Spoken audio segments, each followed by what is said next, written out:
Hi, everybody. Thank you for joining. Thank you for joining Aesthetic Immersion Live, AI Live. I appreciate that. If you're joining me with me tonight, you know that we have a really, really incredible foundation that we are spotlighting tonight. And it is something near and dear to my heart. It's something that I have a passion for myself, and I think this organization is outstanding and wonderful in the way it works, but I'm going to explain them a little bit later. I want to go through a little bit of housekeeping. As you can kind of see, I don't have my cohort, who's the chitty chatty one of both of us. He's off in Tokyo, so if Gideon, if you're watching, get back home. Anyway, so I'm here with you tonight, you guys. So one thing we're going to be doing, yes, see that, look at, he's not there. I'll talk to his figment of my imagination. One thing I want to let you guys know tonight that I really, really like is that we are going to be opening the chat box. So if you guys get on your computers and you chit chat with me, ask me some questions, I can see a TV in front of me and I'm going to answer those for you. So that'll be kind of nice. I want to be a little bit more interactive with what we're doing tonight and with our guests. So you can ask Mandi some questions too. I just kind of want to go through a few of our housekeeping things that we normally do with aesthetic immersion. So what have I done this last month? Well, you know, you guys know, if you were with us last month, that I was on a trip to Croatia in September, which is amazing because we don't travel a whole lot out of the country unless we're working. So it was awesome vacation. This last month, both Dr. Kwok, and I did something called VI Must, and is the Mint virtual information. It's a whole user international conference for Threads. And it was wonderful. It's an entire day that we produced out of the studios here, 8 hours long of thread training, and we had probably over 1,000 people watching. So if you're one of those, thank you for watching. And we really enjoy the company. We enjoy everything the company stands for, and we really enjoy using the threads and helping others learn how to do them more effectively and really do good work for our patients. And that's the most thing that's what's the most important for us to do, is make sure our patients are happy for a long time. So that was very fun. We did that all day long and it went off without a hitch, and we had fun, and we were whooped and tired at the end of the night, but it was really fun. So we are going to kind of talk to you tonight. I'm going to talk to you tonight about our topic, our topic as far as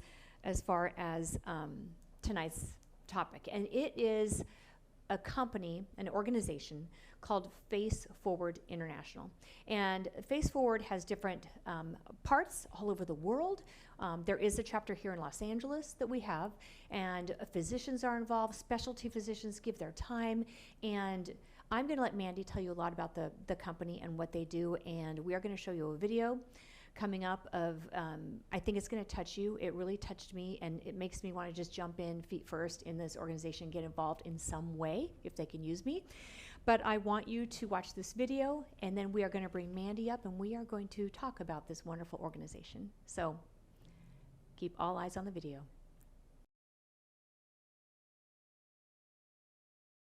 Face Forward is rebranding as an international nonprofit. Charities throughout the world are asking now for Face Forward's help. Resurgence Global. We are collaborating with Face Forward. We can bring patients from Jordan, Syria.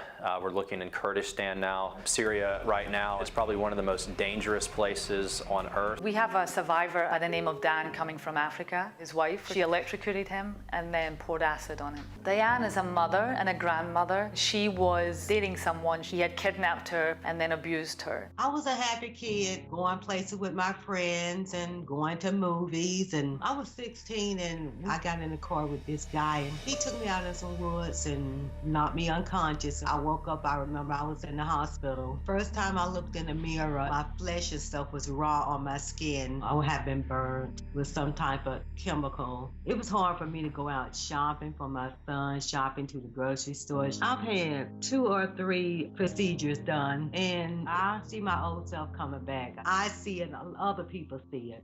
Every individual who comes through Face Forward has to make an agreement to do something great with their life. They've gone back to school, college, they are helping others, and we want them to be able to stand on their own 2 feet. Reshma from India has written a book and is on Amazon. She's a young girl, she's in her very early 20s, and for someone to do something so incredible, that's the perfect patient for Face Forward. Reshma has walked New York Fashion Week, scars and all, Andreas is still a patient of Face Forward. He's now our UK ambassador. He just ran a marathon in April and raised Face Forward over $10,000. Face Forward is changing and transforming people's lives. Face Forward is providing mental health resources, physical resources, expertise and specialists you just wouldn't find in any developing country. Face Forward is very life-changing for people like us, my mother and my family. It changed lives, it uplifts spirits. They're just guardian angels. It's a donation worth giving and donating to. If you donate to Face Forward, you're helping sustain the organization that provides surgery, flights to surgeries, Accommodation, anesthesiologist, operating room, surgery materials. One case can cost Face Forward $30,000, $40,000. We're helping thousands and thousands of people. Deborah, as a CEO, could be getting paid a significant amount of money. It doesn't take a penny. Every penny that you give is going to help these survivors. I do it because I was the survivor. For me, it's important to give back. I think each and every one of us should do something.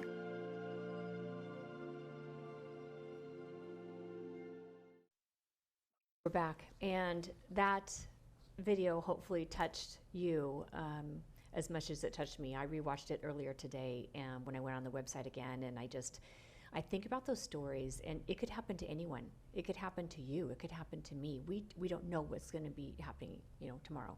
And to have an organization like this that can help people and that can help them go on with their lives and get that commitment out of them that we are going to help you if you want to help yourself. And that is priceless. I have chills. That is priceless. So Mandi, thank you. This is Mandi Budd. She is the Executive Director of Face Forward International. Thank you so much for being here. Thank you, Darian. Tell me a little bit about how this all came about for you, how you started in Face Forward International. Well, I have been with the organization now for almost 8 years. Face Forward was originally founded in 2007. Deborah Alessi, our CEO and founder, is a survivor herself. So it sort of just became a passion project for her because she, at the time, her now ex-husband had already been giving services to help those in need of surgical care that couldn't afford it. But as a domestic violence survivor, she said, well, what happens to them after they leave you? Do they go back to their abuser? Do they have services that go beyond just surgery? What's the next step? So it sort of became the emotional support services along with the surgical services, because she realized, she's like, you can work on the outside appearance all day long, but if you don't heal the internal scars, then there's really no point. So what started off as 1 or 2 patients a year in a small grassroots organization in Beverly Hills has now turned into an internationally recognized organization. We have served patients from 14 countries around the world and growing. We currently fly all of our patients here to the US, either to Los Angeles or to Dallas, which has become our newest hub for surgical care. And they receive all their surgical treatments here. We cover the airfare, accommodations, transportation, the nursing aftercare, medications, everything that they need to come heal, be supported and loved through the process, and to return home after having their surgical care. We are further expanding on the international level with sites on Dubai and London as well. But it's been an honor and a privilege to be a part of an organization from, and I'll say sort of the early years. It's been, I came the half-life of the organization in the very transitional period, and have watched, patients go through sort of everything in life. Getting married again, having children, having grandchildren, really growing what we call our Face Forward family in that sense. So. Yeah, it's beautiful to be able to do the work that I do and get to be a part of the good stuff out there, for sure. Yeah. Oh, part of the giving back. Yeah. And it's what a fulfilling position you're in. Yeah. What a wonderful position where you can see what you've done to change lives. Yeah, and absolutely. You know the legacy you're leaving, which most of us have no idea what legacy we're leaving. And Sure. that's I love it. I love it. I am. Now, what are some of the physicians, like we're here in LA, I think Dr. Taban is involved here in LA, is, Dr. yeah. Rourke's involved in Dallas, so you've got some world-class plastic surgeons. We work with some of the best in the world at what they do, and the services, what started off as just the need for a rhinoplasty, some nasal reconstruction, things like that. We have seen so many severe injuries and long-term patient care that we've become sort of the go-to for acid attack survivors in the world as well, because it's a smaller knit community and they find resources about us through other survivors who have been supported through our programs. So Dr. Mark Mandi and Dr. Alessi have been the two primary surgeons that have worked in a lot of our acid attack cases over the years. I think we've now had a dozen different survivors from I think 9 different countries who are all acid attack survivors, and those tend to be the much longer term care. But, you know, they could be 5, 7, 10 years of surgical care, because as long as our doctors tell us that there's something more that they can do, and our survivors are willing to continue to pay it forward, that they're being advocates, that they're using their voice to help make change. We have several survivors who have started their own nonprofit groups, and they're public speakers, they've written books, they've done TED Talks, they've done all these amazing things, and as long as they're willing to keep giving and paying it forward, then our doctors are always more than willing to continue supporting them through their surgical healing as well. Oh my gosh. Yeah. That is phenomenal. Tell me about, I'm sure you know all of the patients that we saw probably up there on that video. Mm-hmm. Tell me some of the stories that touched you the most. I think they all kind of touch my heart in a different way. And people ask me all the time, like, oh, do you have a favorite patient? I'm like, that's like picking a favorite child in that sense, because you get to be a part of their healing journey. And you watch a survivor come into the office for the first time, some of them for the first time getting on a plane, sometimes a lot of them internationally, first time ever leaving their country, first time coming to California, and LA is LA, and I think I'm leaving this thing. Sorry. Thank you. That's what you're here for. I'll help you, girl. So, seeing them come in, lower self-esteem, not feeling confident in their own skin, having that, whether it's a massive injury or a small injury, of just something that's made them feel uncomfortable in who they are because of what someone else has done to them. And to see the transformation and them leave, to go home in smiles and tears, and we'll do a final makeover, before they leave, and throw them a little party to go back.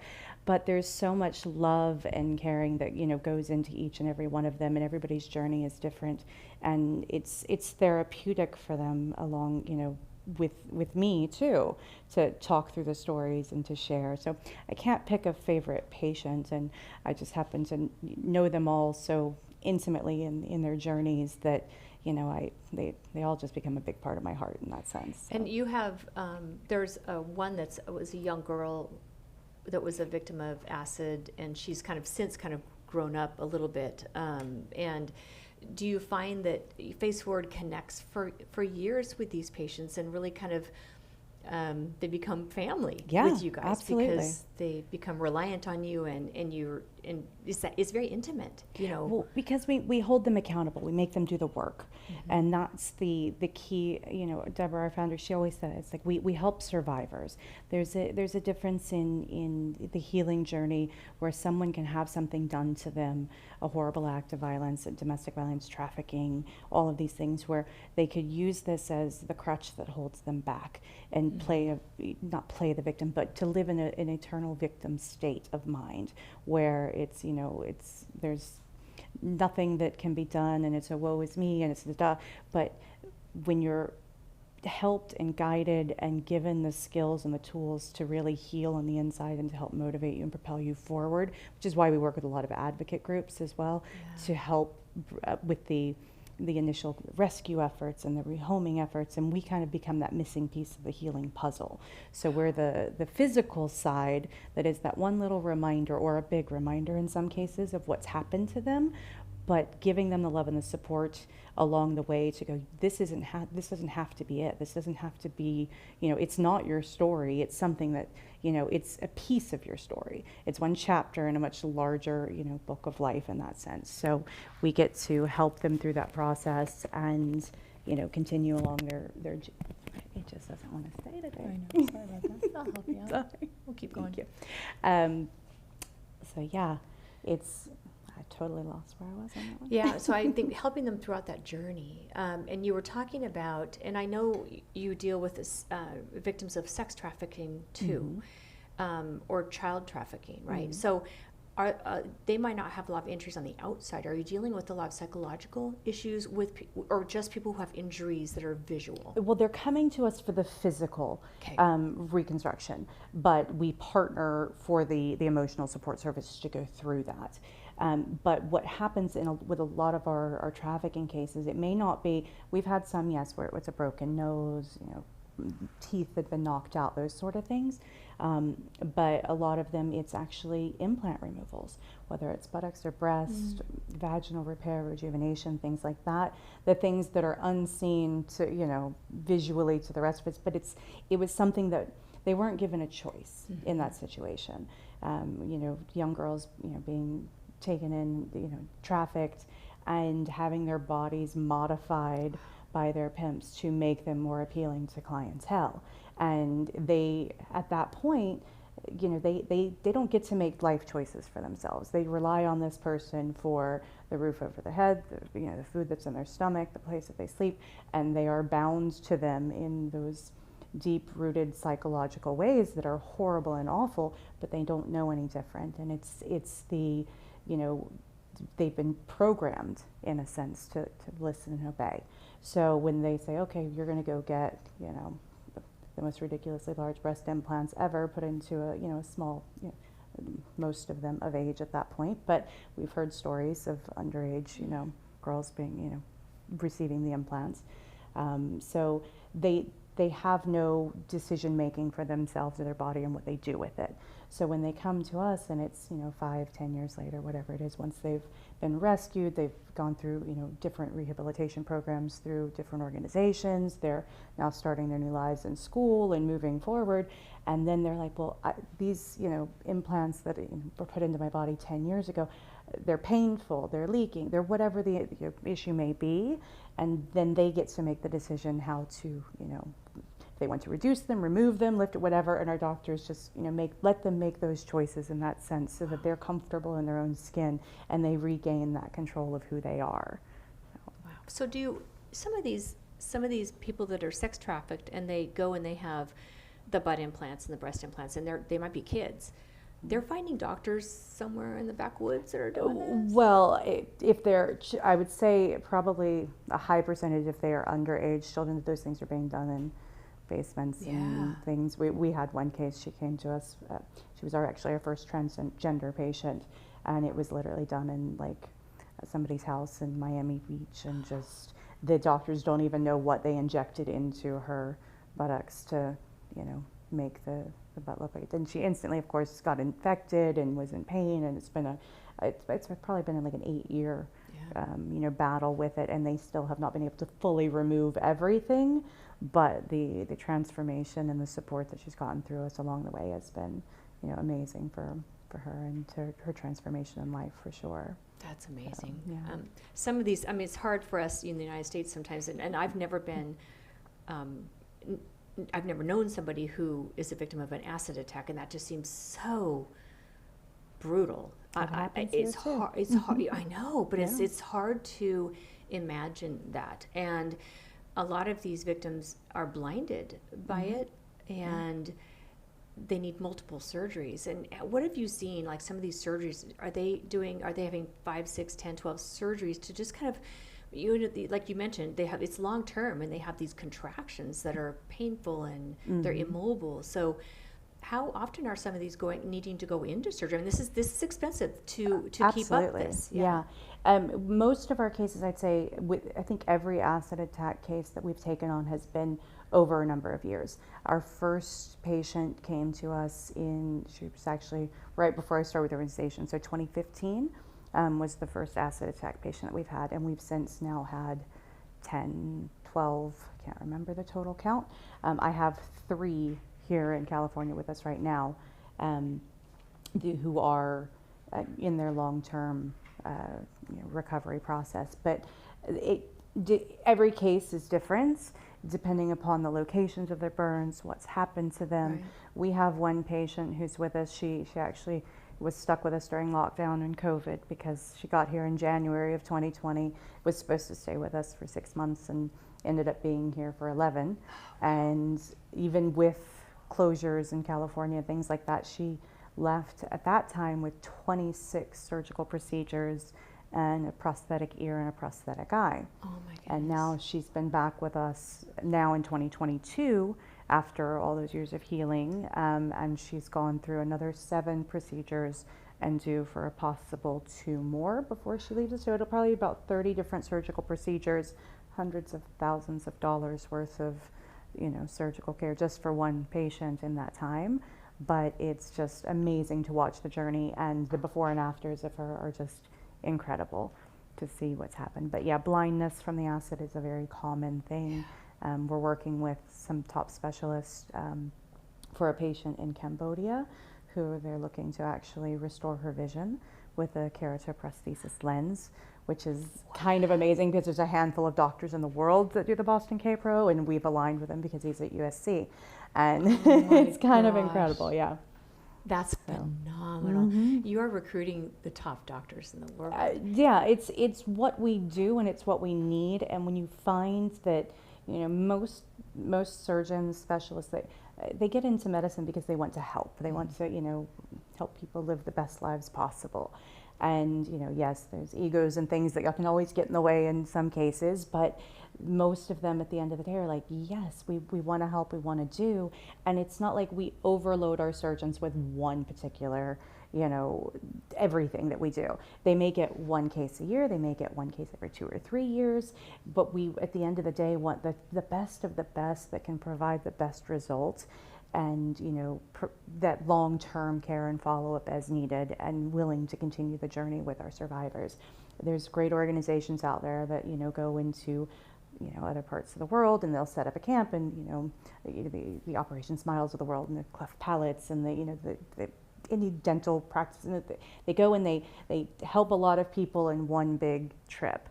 We do things the opposite, and we're bringing a smaller number of cases in, but we're looking at the long-term healing, and I kind of call it a concierge care package in that sense, where we're looking at each patient as an individual healing journey, and then figuring out the best care plan of action to get them the most fulfilling life to move forward. Right. So, and I'm certainly hoping there's a lot more cleft lips or cleft palates than there are acid attack victims. So correct. Thank God. So how, in general, like you were saying, that they kind of have a network. When people are injured, they kind of probably somehow they kind of connect. These victims. They're finding you. Some of them are finding you from friends or connections, but how are other people finding you guys? Are they just kind of doing web searches? They're finding us online. They find us through social media. They see news stories on, press pieces, things that have been done out there. There's any number of different ways that, they come about finding us. But what we have found is, particularly with patients in other countries, we align with local organizations to make sure that they have a support team. Because the first time we took on, a couple of individuals came to us directly, but then we realized it's like when they left us, they didn't have family and friends and organizations there to help them kind of continue building and going forward and things like that. So we learned really quickly that we needed those groups as partners to help them through the journey and the process. And for those that come to us without family, which happens a lot. That's even in the U.S. We'll get patients that don't have a family member that can come with them for surgical care.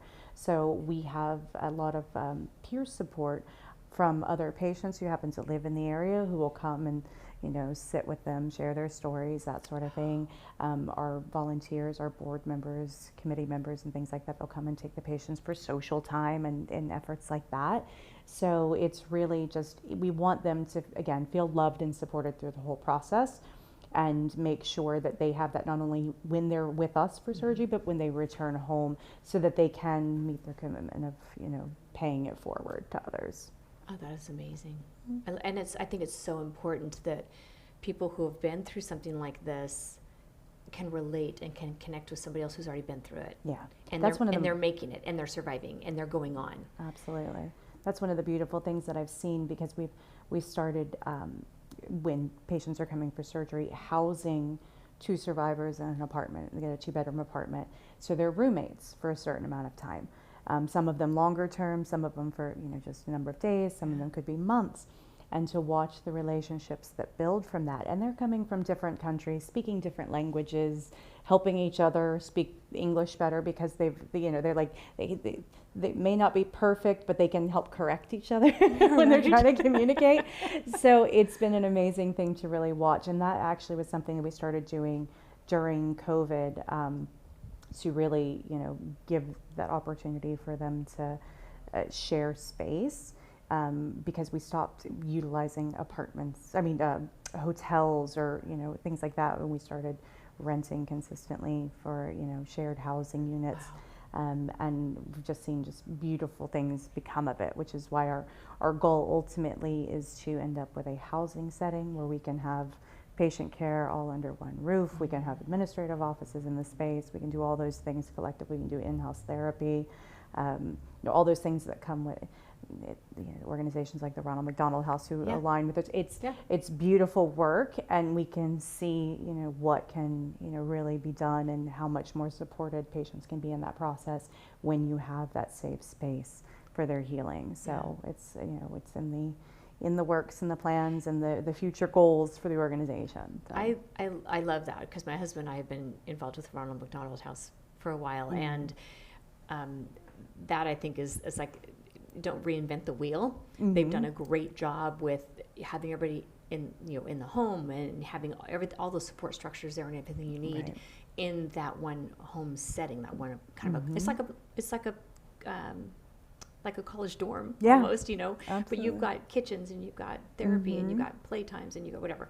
So I think that setting, that would be wonderful, and then these people can connect and really support each other, and having the therapist there. Now, my other question is, this is all very expensive. I mean, the therapy, the physicians, the ancillary service, are they working for free? Are they getting paid? Are they the surgery centers, things like that? How is Face Forward affording all of this, because it's very expensive? So Absolutely. How is that done? Our doctors donate their time and services. They're paying, that's the bulk of the expense is, when you look at, surgical bills that come through. Yes. It's a lofty thing. I say we have, say, 15 patients in a year, and that can be easily $1.5 million in donated surgery. But we have surgery centers. Some of our doctors have their own surgery centers in their offices, so that makes it easier for us. The anesthesiologist will either donate time and or discount services. If we go out to a different surgical center, then we're covering the surgical center fees, which again, most of them will give us a pre-negotiated rate because of what we do. We've got the other area, the medical appliances, again, same situation. A lot of the product lines will donate the product for us and or reduce it. Prescriptions, we can get some donated, others it's, we pay those out of pocket for the patient, but at the end of the day, it's, we're covering the bigger costs for them, which is that getting them here, getting them a place to stay while they're going through it, because California is not a cheap place to be. We know this, and to get this top of the line care, it's, it could easily be hundreds of thousands of dollars for anybody if they had to attempt to pay this out of pocket. And we're looking at individuals who come to us either uninsured or, just without means, some unemployed, some, just from parts of the world where this would not even be an opportunity to even be connected with a physician of these calibers. So it's, an amazing process, and an amazing, thing that, Deborah really, when she started the organization and the way, built and developed over the years. And then we started really growing our doctor base by reaching out, doing pre-COVID world, started the, doctors open houses where we bring, our current physicians in together to meet new doctors, to tell them kind of how they could get involved. And now it's a lot of direct outreach and just connecting, and, we align with a physician like Dr. Rorick, and he's out teaching, surgeons how to, do what they do in a lot of ways. So getting your, organization on the mouths of those people who are, connecting for you on a global scale. We have a partnership with Revision Skincare as well in that sense. So they've been amazing advocates for us the past couple of years, and they talk about us to all their doctors. And it's I'd say probably in the past year and a half, the physicians that have been stepping up has been, I can't keep up with them anymore. I think, you know, I don't doubt that, because I think that any of us that work in healthcare, and our hearts are there for our patients. We're not there for the money, we're there for our patients. And I think any of us that are there for our patients, this is just like, how do I sign up? So kind of tell me how, and most of our viewers are in the aesthetic realm. So we've got doctors, nurses, PAs, nurse practitioners, medical aesthetic individuals, estheticians watching now. So kind of tell me, how could people, doing what we do, you know, which might be the lasers, the dermal fillers, the things that are usually a little more temporary. We have things that grow fat, things that grow collagen, but is there something that we could do for Face Forward? Absolutely. It's, you know, we do have a lot of the survivors at sort of the tail end of their healing process, and it is the laser treatments, it is just injections. That's a lot of the follow-up care that happens. So when the patient goes back, and this is, you know, all over the US as well, it could be something as simple as they need some Kenalog injections or Botox, or, you know, whatever it is, just to continue to, you know, help with the reducing of the contracture and the scars and things like that. And laser treatments for scarring, and those are the things that, you know, the aesthetic community in all parts of the world can do to step up in the simpler, easy ways. I get patients just, they've never had a facial before in their lives, and so after going through something, but it's important knowing the difference in skin types and treating scars and burns and all of those. So, you know, having that knowledge or information, we need, you know, microneedling and, you know, new eyebrows and lashes, like all of the things that, you know, for, you know, some people get them done cosmetically just because, well, this is because they've, you know, had theirs literally burned and melted away. So there's a, you know, a lot of opportunities in that sense. Our surgeons, of course, are the key primary piece of the puzzle, because it's the surgery that goes along with it, but we do get requests for a lot of smaller things as well. So. So say if somebody wanted to volunteer their time or services, how would they go about doing that?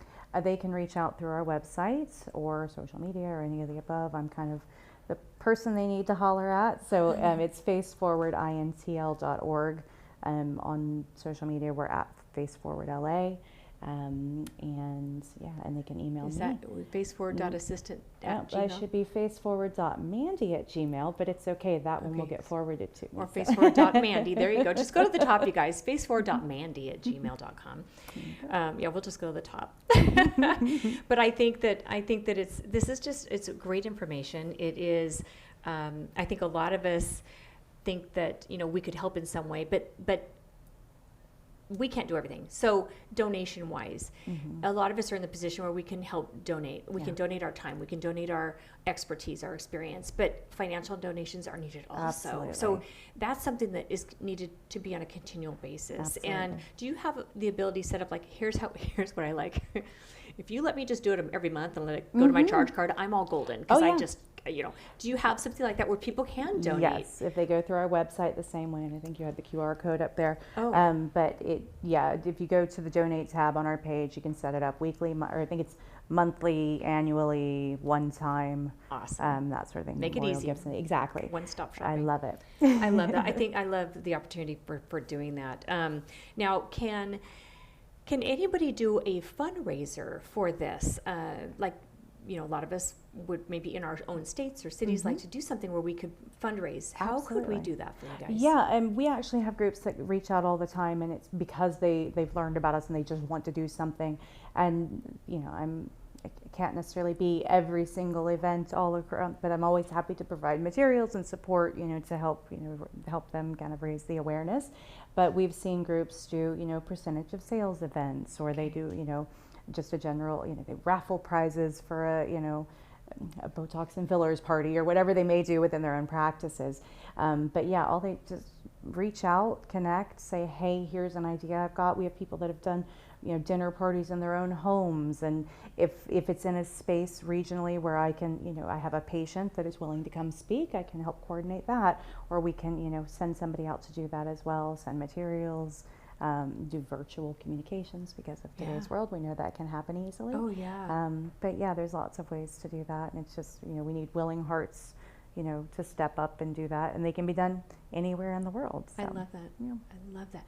Now, do you have any fundraisers that are, say, planned through your organization that people can come to and meet everybody and maybe donate at the same time? Absolutely. We actually just had 2 events in Dallas this past weekend. We had a comedy event and a sip and shop brunch with our Dr. Tiffany Moon. She's one of the new anesthesiologists who's aligned with us in Dallas. She was a former housewife of Dallas, a real housewife of Dallas. So she did a brunch event with our partners at Olivela. But we also have our Laugh It Forward comedy event here in Los Angeles coming up November 28th. That's our first big in-person event since 2019, so we're kind of excited to. It was always our annual gala and our comedy event, and the comedy show is a couple hundred people, it's about 250 I think is the capacity at the club. So it's a great night. We know that what we deal with is a very heavy and dark subject matter, so we try to keep our events as upbeat and positive as possible, because we want our survivors thriving and celebrated. We don't want to focus on the horrible things that happen. We want to focus on the good things and the moving forward and doing great things in the world. So one thing that you said a little bit earlier that it struck me was that how they can get stuck in their own self, and you're just why me, and this happened to me, and bringing them out of that is like you're circling down the toilet bowl and you're just picking them up and you're taking them out and you're not letting them circle down there anymore. It's like, that's done. You were there for a while, but you're out of that now. Yeah. So what's behind us is behind us. We going forward. Yeah. And I'm hearing that in you so strongly that it's so supportive, and it's changing the inside. It's changing that whole thought process. So there's a lot of therapy involved. You have therapists on staff, or people available to come in? We have partners locally that we work with who see our patients when they're in town for their surgical care. We try to make sure, and in some cases, and depending on where they're coming from in the world, that may not have as easy access to therapists, but when they're US based, then we will give them referral sources to start therapy months in advance of ever coming to us. Most of them, I'd say, probably if they've come to us, they've already started therapy at some point. And like I say, I don't think that we've had a patient that it's not been a year plus more since they've left whatever their violent situation was. They've gotten other resources and help and support, and then they've come to us. Because most of those that are any earlier in their healing process, they might not do the work. You tell them there's an application to fill out. You tell them that they have to be in therapy. Some people just aren't ready to face that for themselves. I had a patient once, she reached out. She was a trafficking survivor. And I said, okay, here's what's required. Here's what you have to do, blah, blah, blah. Sent her the application. 6 months went by and I had never heard from her. And I was like, and that happens a lot. For every 10 I send out, I may get 1 back. Because, again, some people just aren't at that space where they can do the work. And 6 months later, she calls me up and she said, I'm sending you over my paperwork now. And I said, oh, I was getting worried. I didn't hear from you for a while. And she said, well, you told me I needed to be in therapy. And at first I was like, I didn't want to do it. She said, but then I got into therapy and I realized I'm not ready for surgery yet, because she's like, I hadn't healed enough from my trauma to get myself prepared. So she went through 6 months of therapy before she reached a point, she and her therapist decided that she was actually ready to move forward with having her surgery done.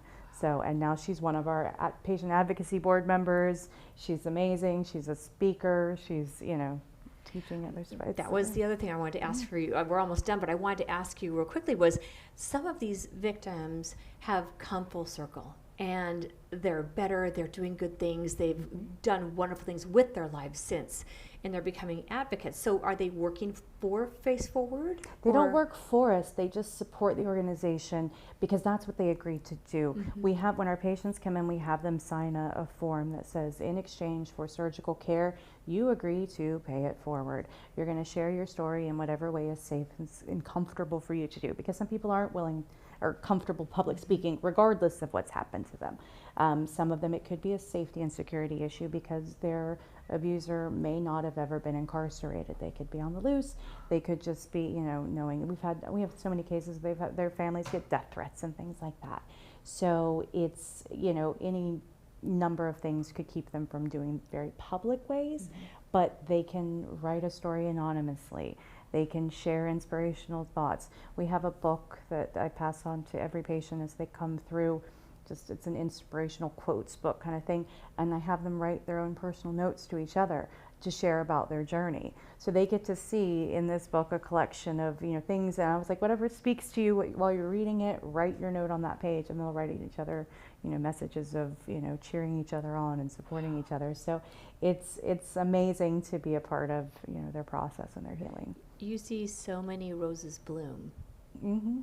They come and they're all closed up and afraid and unsure, and and you just see so many roses bloom. I think what an amazing I foundation. feel selfish some days. I say it a lot. I was like, I feel selfish because I feel so good about the work that I do. Yeah.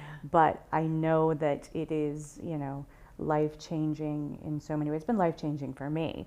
Just, my own personal transformation journey that went through just being a part of the organization at the perfect time in life and, healing process for myself. So, yeah, it's, you can look at it in all different directions, but at the end of the day, if we're helping, I've always said it since I was very young, it's like if I can help change one life in this world, then I know I've done my job on this planet. So that I can sit and help, dozens, hundreds, thousands, millions, however, we were able to impact one this by organization. One by one. Be overwhelming if you looked at them all. Exactly. So I know you guys are out there, and this is just heavy stuff, and it's very touching, and I think it's very personal, because I think that we all realize that there's something we can do to help. So I want to request that you guys think about sending a donation in to Face Forward. Think about supporting a cause like this.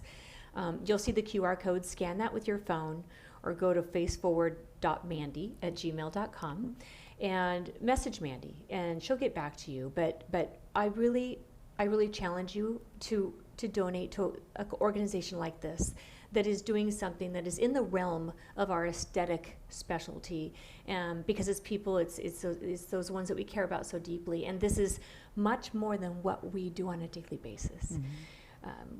I've been lucky enough to have a patient who was a trauma victim and help her through and see a life change. Mm-hmm. And she looked at me and she said, "Lori, I don't mean to downplay what you do, but," she said, "this is what you should be doing." And it opened my eyes to more than just the wrinkles, and it's helping that person become who they want to be on the inside. Mm-hmm. So I got a little tiny peek at that with my patient, but it's she's an inspiration to me, but I'm sure a lot of the patients are inspirations to you too. So I'm asking you guys to please think about donating to an organization like this. I think it's wonderful. It's life-changing. It's helping others, and that's what we are here to do. That's what we are. God's called us here to do this for a reason. So we are here to do this, you guys. So you can also volunteer for the organization. So email Mandi and ask if you can be utilized in some way to either have a fundraiser, to be utilized by Face Forward in your state or in your area somehow. Believe me, I'll resend my email to you. But yeah, I think it's just a wonderful thing. So please consider that. Please consider that. I think it's absolutely wonderful, wonderful to do. Thank you. I appreciate you being here so much, Mandi. I appreciate the opportunity to share with everybody and speak about what we do. I appreciate it. Thank you. Thank you. Thank you so much.